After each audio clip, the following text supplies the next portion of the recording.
You're listening to an Anazao Ministries podcast. All right, guys, it is finally time. With the year of Lewis very quickly coming to an end, it is time to have a conversation about he and his friends. What's up, everybody? Welcome back to Systematic Geekology. I am one of your hosts, one of the priests to the geeks. I am Joe, and as has been regular habit now at this point, I am joined by Josh. What's up, buddy? What's going on, man? What's going on? I've been having a lot of fun reading and going back through the works of the Inklings because of our conversation today, as well as I went on a weird rabbit hole today with Charles Williams and some of the stuff that he wrote. I'll talk about that in a minute, though. Try not to get ahead of myself. Nice. But what you been up to? Yeah, I've been preparing for this because I'll be honest. Out of the Inklings, it is absolutely Lewis that I am the most familiar with. You know, I was very young when I read the Lord of the Rings and The Hobbit, and so yes, technically I have read those. But I can't say as though I've read them since then. And so a lot of the works outside of Lewis's stuff are all newer to me. So getting a chance to look into some of the resources that are out there that delve into the life of the Inklings has been really interesting. Yeah. Exterminate. And I'm excited to jump into this conversation today. We're talking about the Inklings, and it's really fascinating because I've grown up loving Tolkien and Lewis, and seeing some of the works of their friends, seeing how some of their stuff did come together, how they related to each other, talked about each other. And I don't know if you know this, but this is something that really blew my mind. C.S. Lewis was part of the Inklings before he was fully a Christian. Huh. In fact, some of the Inklings helped him kind of come to his faith. Interesting. That's something that it was something that I was vaguely aware of. I knew who was on that walk with him in the garden, but I don't think I ever quite put together that, oh yeah, Inklings. Because, in my head, it's just Lewis, his friends Tolkien and Hugo Dyson walking around, and they happen to make some good points. He thinks about it, and, that's kind of what led him to where he's at. And I guess I just never put together, oh yeah, Hugo Dyson and Tolkien and Lewis, those are part of the Inklings. Right. Yeah. So I'm going to be honest with you guys, but before I absolutely get roasted for this, I'll get ahead of it and be honest with you guys. I was not familiar with Hugo Dyson before looking into the Inklings. Reading is not a strong suit of mine, and so growing up and all of that, I was not a bookworm. A lot of where I've come as far as academics has been in my adult years, since I've learned the wonder that is audiobooks and like audio consumption of information rather than textbook or reading it, that sort of thing. So not only is it interesting to see, like, okay, so something like what you brought up. You've got Lewis, who is this juggernaut of literature, regardless of Yes. anything else, and regardless of where you land on how much you like Narnia or what have you. I think it's still safe to say he's a juggernaut of literature. And then on top of it, you have his walk, and these are the men that helped him come to faith and all of those kinds of things. So it's interesting to learn about this friendship that they all had, but also on top of it, the fascinating individuals that made up the sum total of this group. Oh yeah. And for those who don't know, the Inklings were a collection of Oxford writers who, at least shortly into it, were all Christians. I don't know if that just was a coincidence or what, but Christian Oxford writer group. And a large part of it was actually due to Tolkien just always being the kind of person who had groups He grew up in clubs, always started clubs. But Edward Lean was actually the man who started the Inklings. And I don't know, it's really fascinating to me to hear about just really looking into it at all and realizing. And if you've ever been part of a writing project or part of like a team group like systematic ecology or anything, you realize that a lot of the stuff that comes out, it might have one person's name on it, but a lot of different people really influence the creation. And when we talk about Narnia, we always talk about C.S. Lewis. And when we talk about Lord of the Rings, we always talk about Tolkien. But really, all of these men had their hands on these works before we had the copy that we've read, you know? Yeah, I think that's part of what really struck me as, and honestly, going through now at this stage, being in the broadcasting world, being a part of collaborative efforts and things like that, yes, you say something like the Chronicles of Narnia, what's the first thing you think of? Well, the first thing you think of is Lewis. You think of Lord of the Rings, what's the first thing you think of? You think of Tolkien, so on and so forth. But these were men that spitballed ideas off of each other straight through to had direct influences and critiques and all of those kinds of things into these different into these different projects. And it's fascinating when you think of something like, is Narnia the same without the influence of these other men? Is Lord of the Rings the same without the influence of these other men? And yes, before my book nerds out there again come for me, I understand that the sum total is not just Narnia and Lord of the Rings, but for somebody who is not as steeped in the literary side of all of this, those are the works that are going to come out of my mouth the most often because that's what's top of mind. Yeah.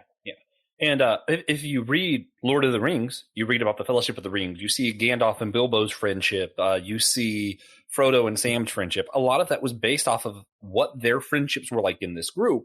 If you read C.S. Lewis's Four Loves, it's my all-time favorite book. C.S. Lewis talks about what is friendship. And a lot of the ideas he got were because he's experiencing that here with the Inklings in this group, because they didn't just talk literature and talk shop about their writings. They also talked about stuff like, who is God? What is the nature of hell? They taught deep theological stuff just for fun. We're lucky that, I forget who it was, but I think it was Lewis's brother, actually attended a few meetings and took notes. So we have some idea of some of the stuff they talked about.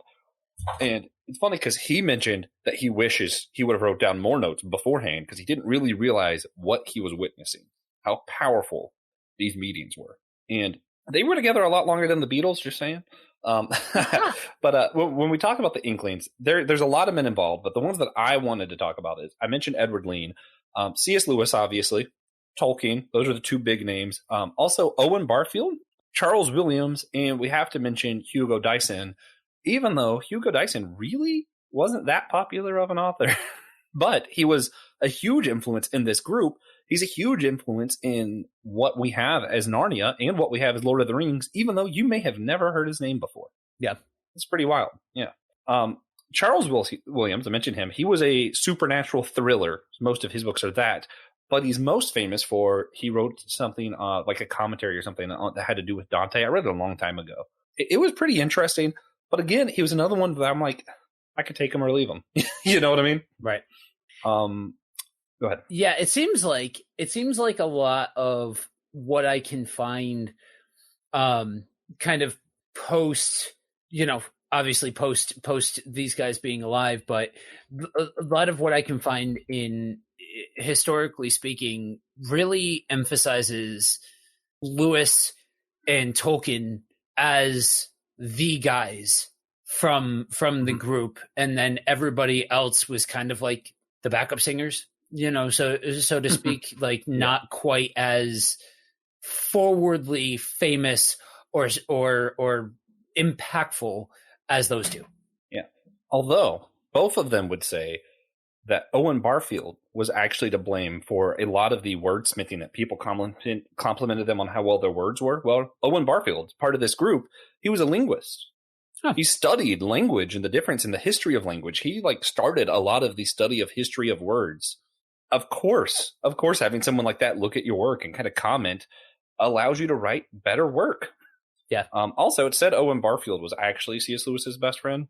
There's a kind of a debate if it was him or Tolkien, because him and Tolkien had a kind of an outing later on. But whatever. Hugo Dyson, largely just known for being kind of a dick. Yeah. He was in these groups. It was just extremely critical, very much hated C.S. Lewis, J.R.R. Tolkien's elves. He really hated his take on the elves. Like, elves are short people. What are you doing here? Just very mad about it for some reason. But at the same time, this guy that we're like, oh, well, why was he there? He was so, mean to everybody. Like I mentioned earlier, that's also the same guy who walked with Tolkien and Lewis and shared the gospel with Lewis, Right. So I wouldn't be quick to throw him out. Yeah. And also having someone be critical of your work that you're willing to talk to regularly and be like, run this by you. Hey, criticize me. That's how you get these absolute gems of literature that are Narnia, that are Lord of the Rings. That's the Palandria series from Lewis.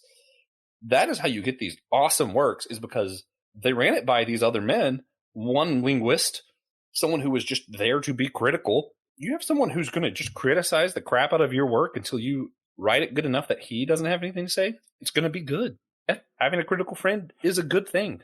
Yeah, I mean, I know from some of the guys that I walk with in ministry.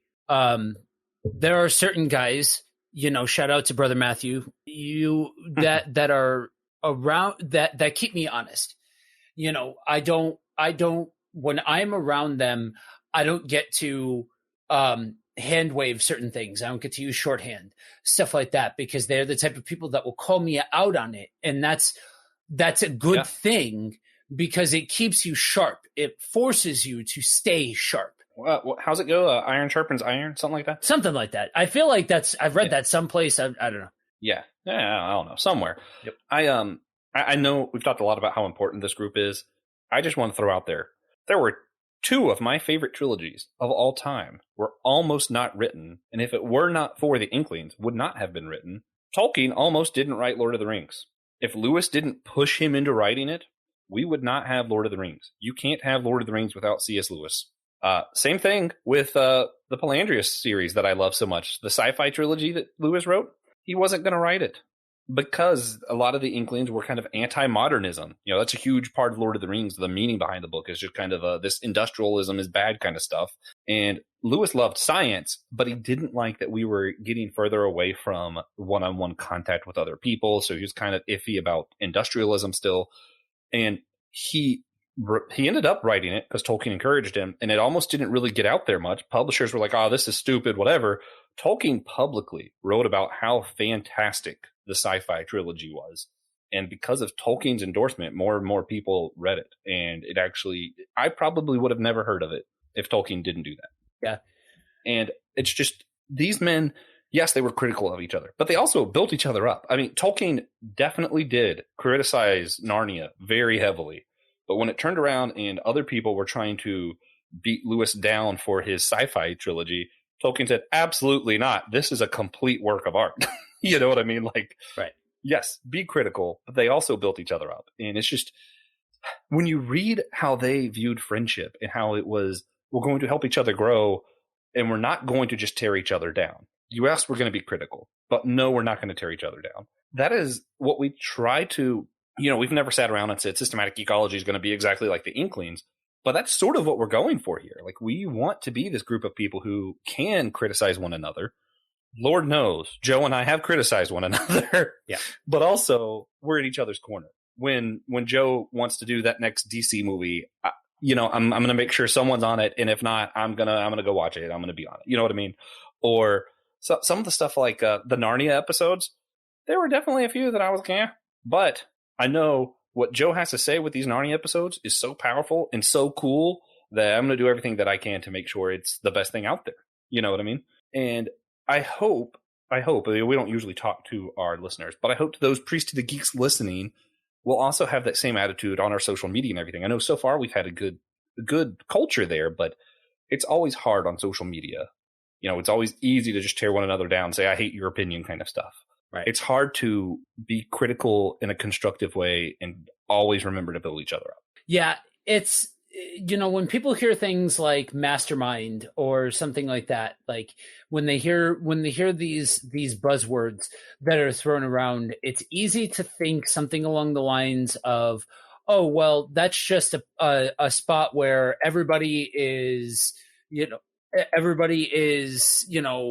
each other's corner and all of that kind of stuff, and it's just, it's more of an exchanging of ideas. But the reality is that in these kinds of situations, and we see the Inklings is an example of it, and there's other examples throughout history of these groups of people that just when they were successful in pushing each other. And if you can do that well and understand that part of that is taking that, understanding that that person is giving you a criticism because it's for your benefit, that leads to growth. That's the kind of thing that will help you become a better version of whatever it is that you're trying to do. And we get there by being able to listen well, to take in criticism well, but also trust that the other person has your best interest in mind. And one of the things that I have come to appreciate tremendously, even like with this show, is that opportunity to be able to grow as a team member, to have those awkward conversations with Josh, but they ultimately make us better for it. And again, it to me, it's almost poetic in a way, because so much of what we've been talking about, and specifically what I've been talking about Lewis, has been in this vein of, he wrote reflections of truth, and he had these, like, what he wrote stands and all of that kind of stuff, but he also lived in a way, these men lived in a way, were they perfect? No, they weren't perfect, but the Inkling stands as an example of the power of when you can put ego second and put the collective first. Yeah, it's a hard balance, right? So Aristotle has the doctrine of the means, and it's this idea that real courage, for example, isn't running stupidly towards danger, and it's also not running away from danger. It's somewhere in between. It's, and all real virtues, according to Aristotle, are kind of in between. And I think that's actually true here. I don't know if it's true in every situation like Aristotle thought, but here, I'm able to look at this going, yeah, the virtue of friendship lies somewhere in between tearing one another down and just being critical for no reason, and always lifting each other up and never actually giving each other anything to work with. Somewhere in between there, where you're able to be critical when it's helpful, but build each other up when it's needed. That's the virtue of friendship. And I know it's kind of weird when we're talking about a group of us working on the show to be like, yes, this is what friendship looks like. Somehow friendship just seems like a weird word for some reason. Like we prefer like camaraderie or club, but that's what we're talking about, is friendship. Right. And I don't know, man. It's so fascinating when you see how Lewis and Tolkien represented the Friends, right? Like the Fellowship of the Ring. It wasn't some mamby-pamby group of people who were all like, hey, you're doing great, high fives all around. It wasn't, attacking each other. It was, we're going to go to war. I'm going to tell you when I think you're wrong, but also I got your back. Yeah. And and a lot of that comes from the fact that these were all men who, whether they served in the war or were just around it, they were very aware in their time what war was. Yeah. So when they're talking about friendship and having each other's backs and what it really means to be helpful to one another instead of hurtful, they had a very unique and powerful perspective on that. Yeah, there's this interesting aspect that I've often thought about this, and it helps that so my grandfather, he was a complicated man. He was a World War II vet, and he was very old by the time he passed. And so he had seen it. Just by the time the 90s were around, it just wasn't the same world anymore that he grew up in. Yeah. And he had become so insulated that he just kind of lived in his own pocket, right? And that came with good and bad and whatever. But part of that was like when you talk to him, you got this snapshot into a bygone era and a way of thinking and a mode of thinking and all of that kind of stuff. And there's just this factor at play with the older generation, especially when you get to like the First World War or the Second World War and that sort of thing. Like when you get to a certain point, it creates certain personality things and personality traits and ways of being and all of that you can tell are when they talk about certain things, it's a different understanding. It's neither good nor bad, and I'm not here to espouse upon whether or not it's good or bad, but it's just different, right? There's a different flavor and a different seasoning on it. And in his case, you can tell like sorry, pronouns, pal. Like 3 people got that joke. In Lewis's case, and I think also in retrospect, looking back on Tolkien, I think in his case as well, there are just influences of that life of knowing what it was like to live during that time, during a different era where this kind of camaraderie and this kind of life experience and stuff like that really shines through and shows in the work itself. Yeah. Which, just as a quick side note, if you look up how war tactics were written in Lord of the Rings and compare it to how they were written in House of Dragon, it's fascinating how much more accurate Lord of the Rings was. Yes, they're fantasy. Yes, all of it's fake. But also, everything done in Lord of the Rings was actual war tactics, right? Like, that's actually how armies worked. Nothing that happens in House of Dragon or, I don't even, Game of Thrones, that's what it's called. None of that is what war actually looks like. So it's just fascinating how, yes, they're in fantasy, but for Tolkien, and this is actually something he criticized Narnia over, was Tolkien believed that it had to be as real as possible, which is why he put all of this work into building all these gods, all this lore, this entire huge backstory. If I'm not mistaken, that's part of why Lewis ended up writing The Magician's Nephew, is because he agreed to an extent some of this was necessary. I don't think Lewis valued it anywhere near as much as Tolkien, and I think that's why Tolkien was frustrated. But to be fair, no one on Earth could possibly value it as much as Tolkien. He went way overboard with how much he wrote into the back of everything. Yeah. That's it's interesting to see how these life experiences impact and shape these men, and how it's another example of just with what you just said, how part of the moral of the story, when you're looking at something like this, part of the moral of the story is being honest about what you're good at, what you're not good at, what the people around you can force you to be better at, what the people around you are good at that they see that you're not good at, that they can add their 2 cents in and help you become better. You know what I mean? Yeah.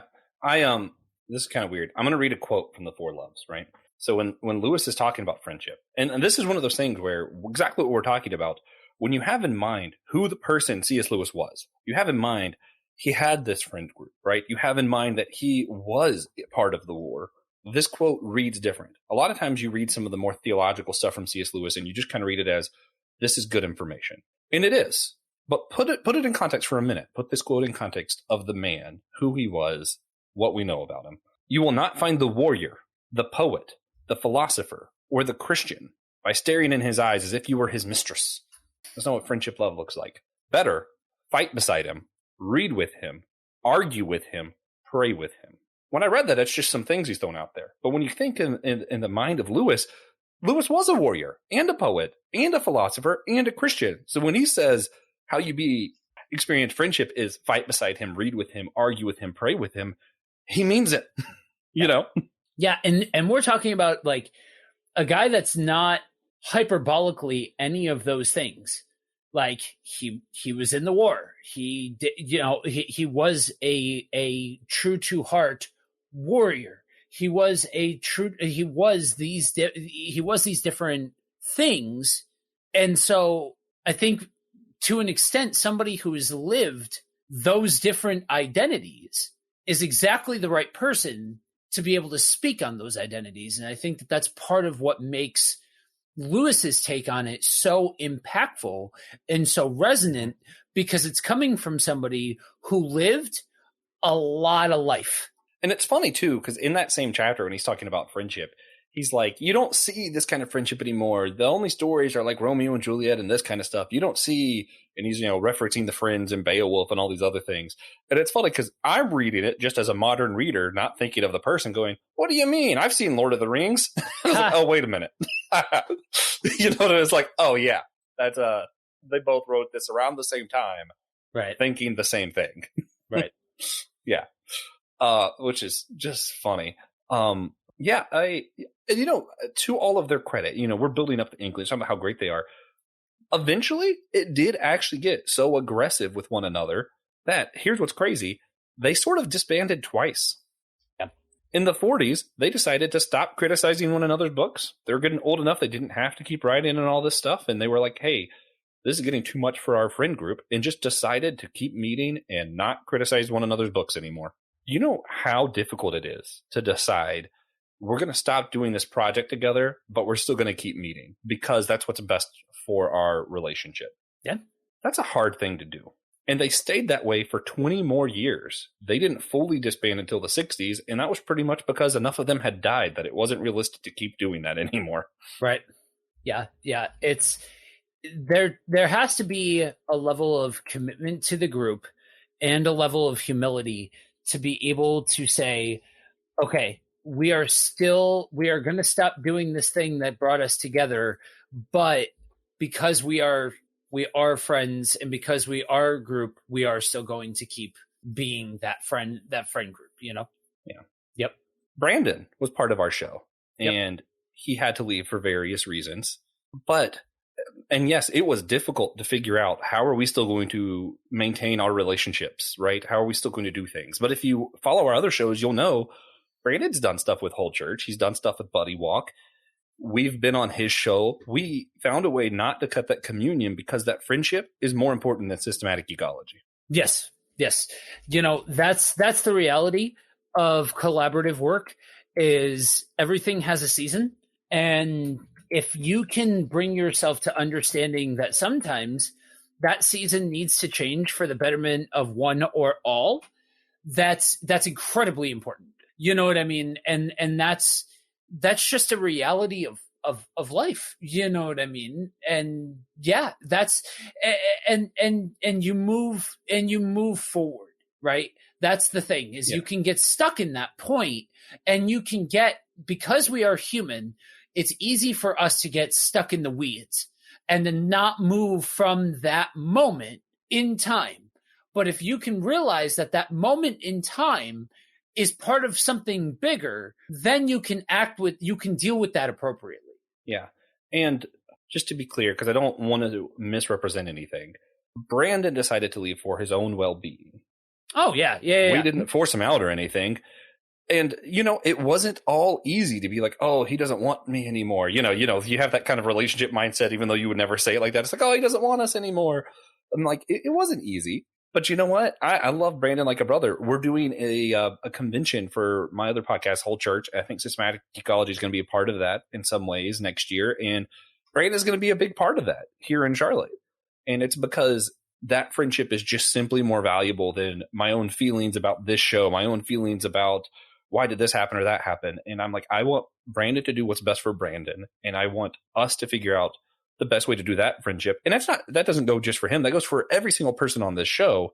We've had people come and go. And it's just a matter of figuring out what is the most important thing. And the most important thing is not this show. Right. Yep. Exactly. Things are complicated and things take time to heal. Wounds take time to heal, all of that kind of stuff.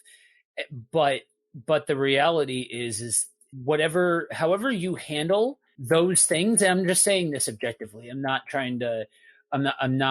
if this is something that bothers you, to hear, then maybe there's a reason for that, and maybe that's something to process. But whatever you emphasize is the most important thing. So if something like that happens and you can't take the criticism well, or you can't take the separation well, or whatever, that shows where your preference is. That shows where your priority is. And so it's important to be self-aware enough about how you're reacting to these things to be able to put those things in their proper place. And moving forward, we don't usually read a verse or anything at the end of our episodes, but with Joe's permission, I'm going to read one of my favorite books of the Bible is Ecclesiastes. Nice. Okay, cool. And Ecclesiastes 3, and I know this is the cheesy, super Christian thing to do, but we're talking about the inklings, guys. Come on. Chapter 3, verses 1 through 8. I like the New American Standard Bible. Read whatever you want if you want to read along. I'm sounding like we're in church now. Anyway, there is a season for everything, a time for every occupation under the heaven, a time for giving birth, a time for dying, a time for planting, a time for uprooting what has been planted, a time for killing, a time for healing, a time for knocking down, a time for building up, a time for tears, a time for laughter, a time for mourning, a time for dancing. You know, you keep going, a time for searching, a time for losing, a time for keeping, a time to disregard or to do away with, a time to keep silent and a time to speak up, a time for war and a time for peace. And I think what you saw with the inklings in the 40s when they first decided we can't do this book thing anymore, they saw there was a time for knocking down and a time for building. And we're going to have to do away with this part, a time for discarding. We're going to do away with this thing that's gotten too toxic for our friendship. And instead, we're going to talk about other things. We're going to talk about philosophy. We're going to talk about our religion. We're talking about our grandkids, probably. Man, that would have been a fun conversation to sit in on. Right. And you know what? They were all the better for it. And that group lasted an extremely long time because they were willing to realize, hey, there's a time where we're going to be critical of each other, and there's a time we're going to build each other up. And there's also a time where we're going to decide to just put this thing away and focus on our friendship. And that is an extremely hard thing to do. Like, it's in the Bible just as there's a time for everything, you know? Like, it seems like such a matter-of-fact kind of thing. Of course there's a time for living and a time for dying. Duh. Until you go to try and do it, then it's freaking hard. Yeah. Yeah. That's a reality of life that a fair amount of people struggle with. You know, I think of my brother, right? My brother and I in college were incredibly tight. He's got his family, you know, the missus and the kid. I've got my family, and you know, we still keep in touch, but it's just simply different. You know what I mean? And that's okay. And understanding that, I think, gives a lot of peace of understanding where everybody is at, where you're at, all of those kinds of things. What's ironic is I did the very thing Lewis warns against when he talks about family love and the four loves. Just kind of going with what you were saying, I remember there was a time, and he won't mind me saying this, that my brother was not doing as well in his spiritual walk. I'm trying to, PG version. And because of that, he wasn't doing as well in some other areas of his life, and he was living at home, and I just got done with my accident, so I was living at home, and we got to be extra close. And there was a time in my adult life, in my brother's adult life, that we were living under the same roof, playing games every day, doing stuff together, and I was like, this is great. Then he refound Jesus, and he went and got his life back on track, and man, there was a part of me who kind of wanted to resent it. I was living right. I was in the church.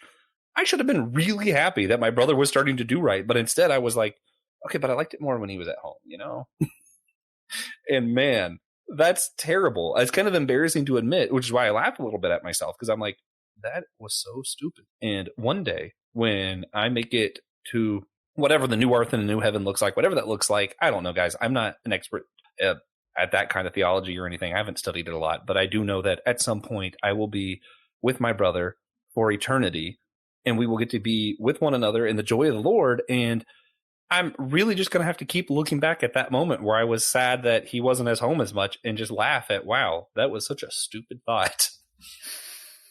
That's funny. Yeah. I mean, that's that's part of the realities of growing up, and I think that's part of the realities of doing human life well as you age and as responsibilities change and all of those kinds of things. But that being said, the Inklings were an incredible group. All of these books that we love, man, and it's so funny too, because I never thought of it as them meeting as a group, to be honest. I didn't know what the Inklings were for a long time. It was just something that other Lewis fans said a lot, and I was like, yeah, sure, Inklings. Yeah. I didn't know what it was for a long time. But see, I grew up in the theater world. Like, I grew up with art people and all of that, and so I was the oddball for having not read the Inklings work. And in my mind, I didn't know, like, I knew that the Inklings were Lewis, Tolkien, and some other guys. Yeah, exactly. I did not know really anybody else, but other than that. But so I was the outsider in that. So yeah, I mean, it's funny when you are an adult and you look back on some of the misconceptions that you had, but then you realize the reality that these were just some grown men that came together and did relationship well to an extent, I guess. Yes, again, it's complicated. These men were complicated and all of that kind of stuff. I'm not trying to say it was 100% done perfectly, but there was enough of it done well that now, all of these years later, a couple of guys from two different parts of the country can come together and talk about it and make those analogies about their own life and their own projects. Yeah. And it's incredible. If you have the chance to read some of the notes that we're taking of the Inklings meetings, you'll learn a lot about literature. First off, you'll learn a lot about what it takes to write a good piece of literature. You'll also learn just a lot of random philosophical thinkings by some incredibly intelligent men. Also, I just have to say, one of the things that I love is that the meeting started off at Lewis's house, and eventually they moved it to the pub, and I started meeting in pubs. And first, I love just the idea of, could you imagine, you're just walking to the pub one day, you're like, I'm just getting some fish and chips and a beer, and you're over there just minding your own business, and all of a sudden there's C.S. Lewis and J.R.R. Tolkien talking about what is hell. Right? Like, what? Yeah. Like, what a weird scene that would be. Also, during COVID, two of the pubs they met at closed, and people threw a straight up riot about the fact that they might not reopen. I don't know if they ever did reopen, but I just love the idea that people still over in England are like, what do you mean you closed the pub that the Inklings met at? You can't do that. Like, yeah. And I have to imagine, like, if you were there for it, you would have to have some special attachment to the pubs, even if all you did was sit at the bar and overhear some of what these men had to say. There's no way you wouldn't have an attachment to that. It had to be incredible. Yeah. It's one of those fly on the wall sort of situations. Like, there are certain points in history that you can point to that, like, man, I really wish I could be a fly on the wall of that conversation or what have you. And in this context, this is absolutely one where it would be truly fascinating and truly enlightening to be able to sit with these men and to be able to hear just these guys, because these are the conversations that resulted in all of these works that now we talk about, right? All of these theological heavyweight things that have shaped the lives of so many people. Even you, Josh, hearing your story of what Lewis's writings did to you, or did for you rather, and thinking about what Narnia did for me, of helping me see and experience the story of the Bible. Like, yes, we can sit here and we can go round and around and around about all of the different literary styles and all of the different components and everything that makes up the Bible and how to read your Bible and hermeneutics and yada, yada, yada. We can get into all of that. Absolutely. But there's something to just let the story of the creator of everything interacting with mankind through Jesus and post, and just let the story wash over you, right? And that's one of the big things that I tell people, like, dude, if you've never just read the Bible and let the story wash over you, in all of its beauty and majesty, oh, I promise you, that's the sort of thing that instills a sense of wonder into your relationship with God. And reading Narnia helped me be able to see the Bible through that context.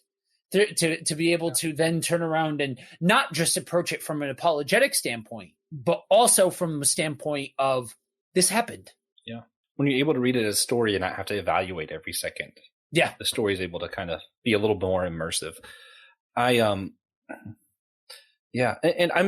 are so blessed for, I can't remember who exactly it was. I don't remember if it was Barfield or Lewis's brother or who, but whoever wrote down the meetings that we do have of the Inklings, the world is truly blessed for just being able to kind of get a peek at what these men talked about. The one thing that doesn't make it to the writings that I'm reminded of, at the same time, I'm reminded of when I think about how much Joe is from the East Coast, is the fact that a lot of people commented on the fact that you don't hear grown men laugh that often. And the fact that they valued laughter really changed things in the pub. Yeah. And when I hear Joe say "warsh," I'm reminded of that laughter. Because I'm like, oh, yeah, he is from the East Coast. Oh, yeah. He has an R in his wash machine. Yep. There is a fact in R in Warsh. Phenomenal. Oh, man. Yeah.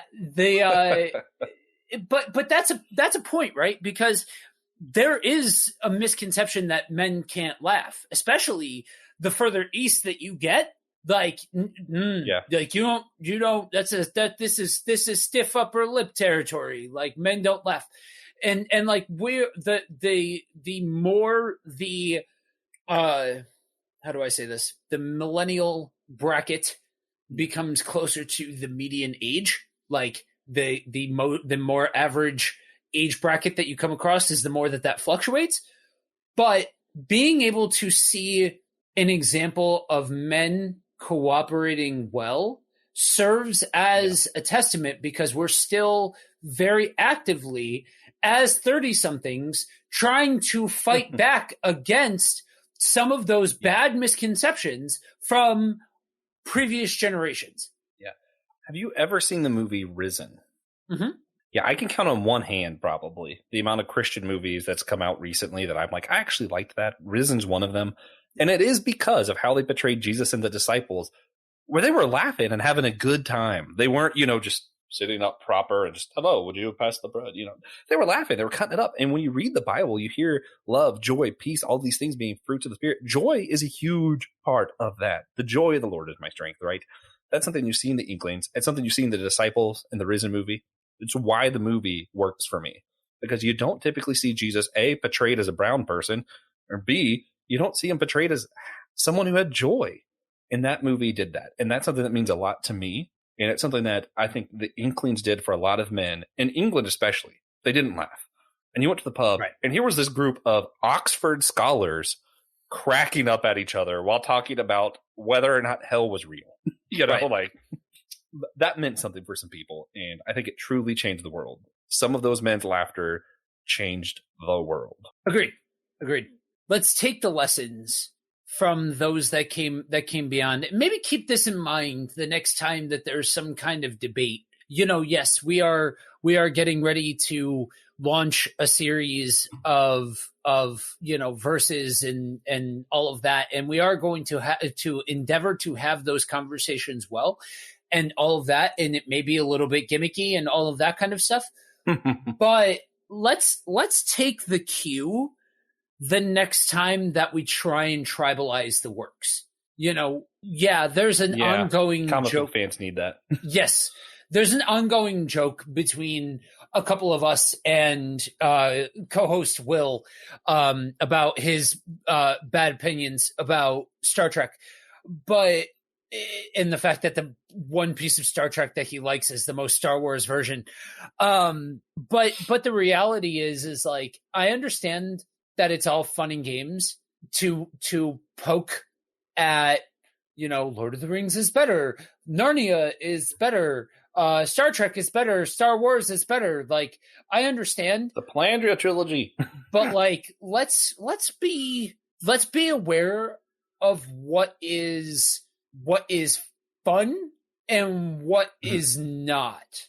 Let's be aware Yeah. of not tribalizing what we like to the point where we may think it's fun, but we're holding people at an arm's length because of something else that they like, or making somebody feel some kind of way. And I think that's especially true for us Christians, that we need to get over the fact that other people might not necessarily like the same things that we like. And that's actually something that we were talking about as far as the show.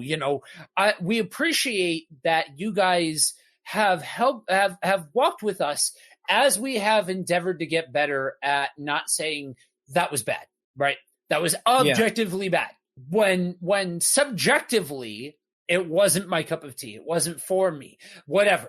Do I have criticisms from a storytelling standpoint or whatever? Yeah, sure. Talk about your criticisms. Everybody's got an opinion. There's not a problem having an opinion, but be aware of your opinion in the greater context of the entirety of the conversation. Yeah, I hope you guys, if you followed along for any period of time, have noticed that we've gone from saying, "Oh yeah, that was bad," to "Yeah, I didn't like that." Or we make it more us as opposed to just that was bad. We make it about our opinion or what I thought of it, kind of thing. It's been a very intentional thing on the side of your host, kind of breaking the fourth wall there a little bit. Also, I want to say, as the church unity guy, this also goes for some of your beliefs. Sometimes we don't disagree well as Christians. I try to avoid Twitter, but some of the arguments that Christian theologians who both agree on the idea of atonement through Jesus Christ's sacrifice still have these arguments about minute theological ideas on Twitter publicly in front of everybody, and they're name calling, they're calling each other stupid, and I'm like, guys, that's I don't know whose theological principle is correct, but I can tell you for a fact whose fruit was wrong there, and it's literally everyone participating in this conversation. Yep. All right. Well, that's all I got for this one. Yeah, I think that's a wrap. I think, if I'm gonna recommend anything, it's just start jumping in, right? Like when we talk about the Inklings, I think sometimes the Inklings can serve as this monolith of content where like there's almost so much there that you don't want to touch it. But jump in and read the different works and then find out where the influence is, because I think it opens the door and adds another layer. Like, I'll be the first one to admit, guys, I'm not the biggest Lord of the Rings fan. I just am not. It's not my version of fantasy that I really like. I think it's got cool points, and part of it is I was part of the church scene adjacent to the church during the time where everybody and their mother made a Fellowship of the Ring reference and all of that kind of stuff. So I got very burnt out on the idea. And especially like even dating back to youth group, I was in youth group when these movies were coming out. Like it was not like, I'm not the biggest fan, but like it added a different layer to be able to see what the impact was of these works, but also the impact of these men on each other. Well, man, your recommendation is so much deeper than mine. Mine is that season 4 of The Titans started on HBO. Did that finally start? Nice. What they're doing this season, I'm just like, wait, what? And mind you, I don't know the comics as well, so Joe might watch me like, oh, this arc. But I'm over here like, this just got dark and creepy, and who did they just kill? What did they just do? What? It is. That's funny. I am all in for season 4, which reminds me, next year, instead of doing a drive-in in the early spring, we're going to be doing an HBO Mondays. We're going to be covering different HBO series or movies. So hang in there for that. Yep. I just had to do the plug. I'm excited for that. Yeah, me too. All right. Well, guys, if you want to hear more from us, you can go to systematicgeekology.org. You can hit the host tab. Underneath there has Joe and my name. You can see all the other episodes we're a part of. I've had a problem with the player recently, but hopefully that's fixed before this episode airs. If not, just know I'm working on it. And let's see what else. On there, you can also contact us. Let us know what you've been geeking out on, what we should be geeking out on. We'd be glad to check it out. And of course, we need you to remember, this is extremely important for all of us as we're building one another up. Remember, we're all a chosen people, a geekdom of priest.